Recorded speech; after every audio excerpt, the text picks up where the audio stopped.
زویه دا څه چل در باندې شوی چې نن درېیمه ورځ د خاموشه ناستې؟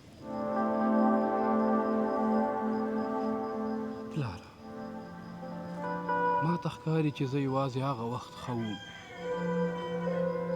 چې پیسې مې لرلې، اوس چې خالي جیب شو نو ټول را باندې پردي شول. زویه ته خالي جیب نه یې، ته خالي زړونو کې اوښتی. خلک هغسې تا نه ویني لکه څنګه چې زه تا وینم. نو پلاره ارزښت مې یوازې تا ته پاتې دی. هو زویه ځکه زه ستا زړه پېژنم نه ستا جیب.